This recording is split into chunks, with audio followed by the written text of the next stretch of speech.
Hello, everyone. And right now we are going to have a short artist talk by Diana Thorneycroft, who I have known for many, many years from my time in Manitoba, and very excited to see you share this body of work that I think I've also seen from very, very early days of that work. I think when you were just starting out of there. Diana is a photographer, installation artist, uses a variety of media based in Winnipeg, and has shown her work throughout Canada as well as internationally. And before I go off screen, I also want to thank Jessica Angel and the entire hashtag Art Project 2020 Expo team for putting this all together and for inviting Diana to be part of it. So over to you. Okay, thank you. And thank you, Natalia, for inviting me to show the work. I am going to, in the blurb, it said I was going to be talking about my digital platform, but I'm not. It's decided to talk about a sculptural piece. And in a lot of ways, it's about the movement towards a lot of artists are avoiding certain topics because of cancel culture. And I am going to be addressing something that is really important for me. So that's why the title is called Heard and Empathy Through Imagination. Next slide, please. So these are two images I took off the internet, and but it pertains to a story that I'm going to tell you about when I was in Shenzhen, China in 2012. I was there part of a trip that my husband was involved with, but at one point we went to the marketplace in Shenzhen, China, and we witnessed, the place was packed with bodies everywhere, but what struck me were these spectacular bodies that were begging for money. The two images on the screen are indicative of some of the people that we saw. But in particular, there was this one woman who I just couldn't take my eyes off of her. She was on a blanket. She had a boom box beside her because she was ready to. She was singing occasionally. Her limbs were completely distorted. Her face was unlike anything I'd ever seen. Like her mouth was down by her chin, and she didn't have a nose. She just had two holes. And I just remember thinking, I want to communicate with this person. I want to talk to her. I want to photograph. Wait, I can't photograph her. But then, wait a minute. Why is she there with a bucket? So she's trying to get some money. So I was really torn between exploiting her and not wanting to exploit her. And it just led me to all these questions about why she was there, who was handling her, how did she function, how did she live? And it just was a really profound experience. And for me as a visual artist, I kept on thinking about this experience. Next slide, please. So I came back to Winnipeg, and I started thinking a lot about bodies that are visually different. And of course, disability culture is really part of the paradigm that should be in our head these days. But I recalled a painting that I'd seen when I was in undergraduate. Next slide, please. This painting is called The Fight Between Carnival and Lent by Peter Bruegel. It was done in 1559. And here's a detail in the middle of that carnival scene. There are 4 or 5 people with disabilities begging. And I realized that this is not new. What I witnessed. This has been going on for centuries. How do I, as a visual artist, deal with it? So I started doing research, and I started reading, and I started looking at books. Next slide, please. Roynton Minstry's book, A Fine Balance, is he's a Canadian novelist, and in his book, he talks about the key figure in the book. The 2 key figures end up being beggars on streets, but he also talks about an individual who was maimed at birth. The baby was mutilated, arms and legs were cut off so he could become even more spectacular.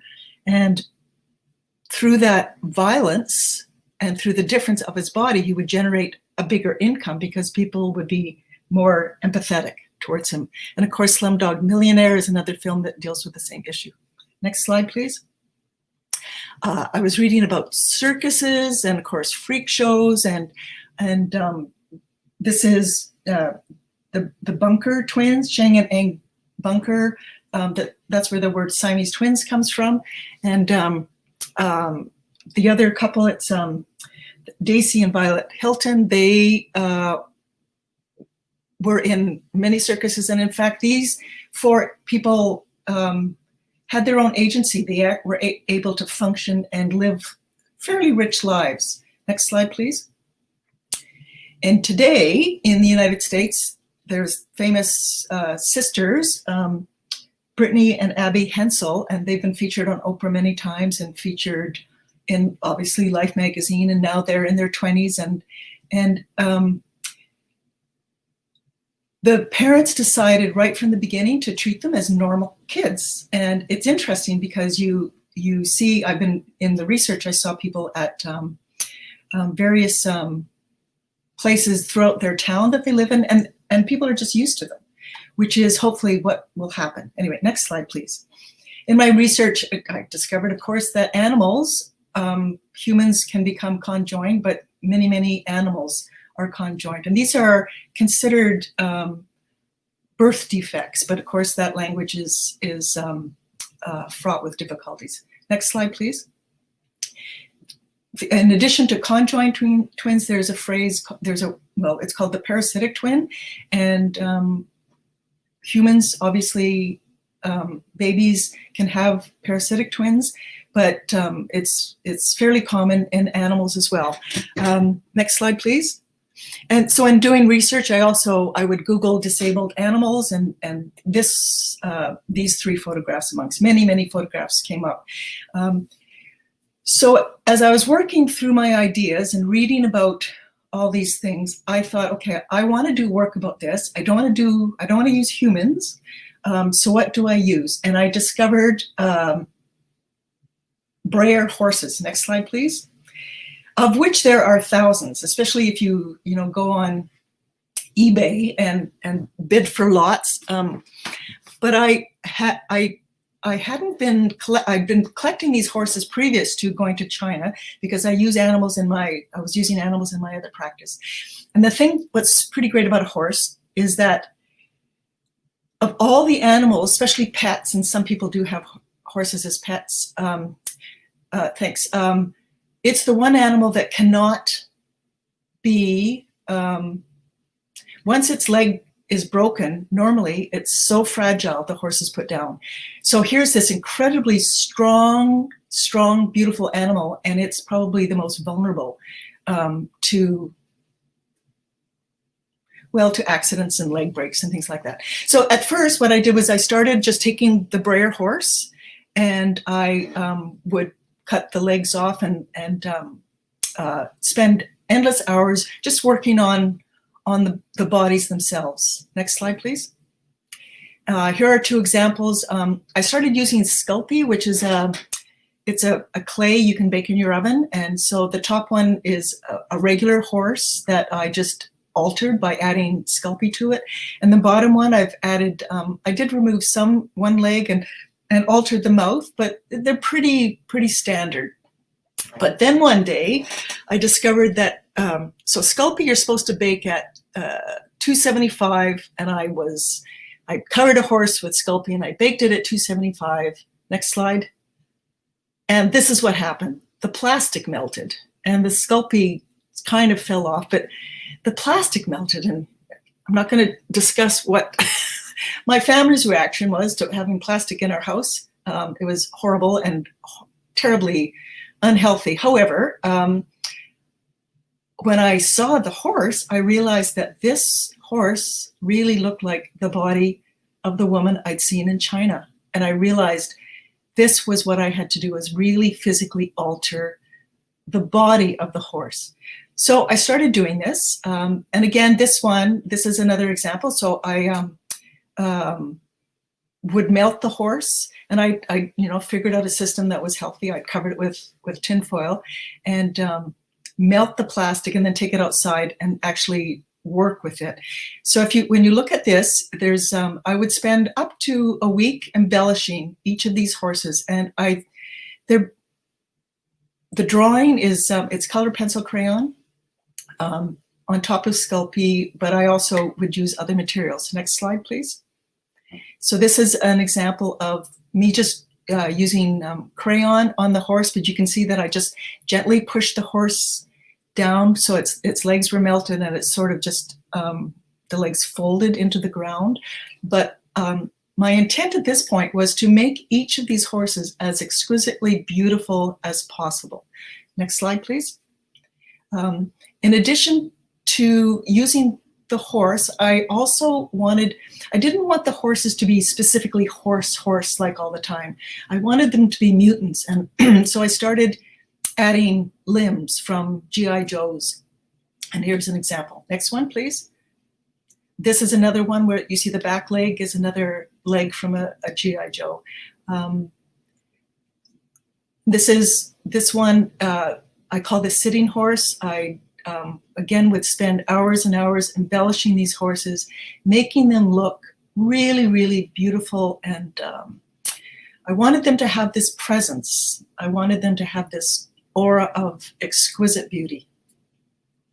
This one I baked in my barbecue outside, so it looks a little bit different from the rest, but still, you can see the hours. So next slide. So I ended up doing over 80 of these, and after a while, no, please go back. Yeah. So after a while, I started putting other embellishments on the horses. So it was in some ways it wasn't about the body shifting.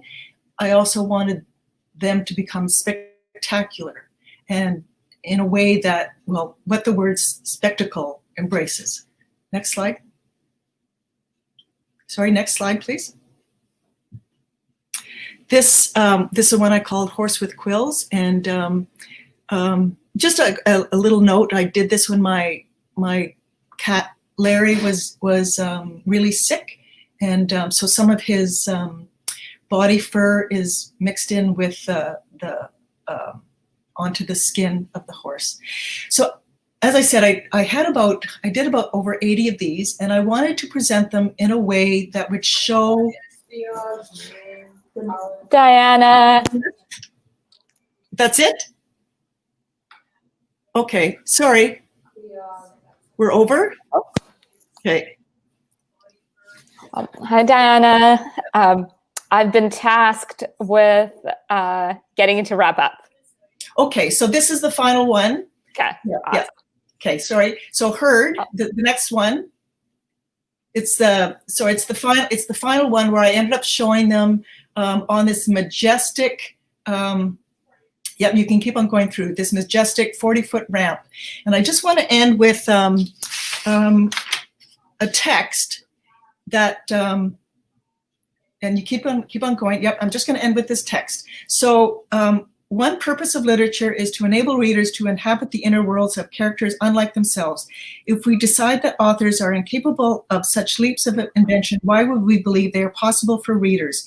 And if no one is able to envision the life of another, the very purpose of fiction and the very possibility of empathy and compassion across divides comes into question.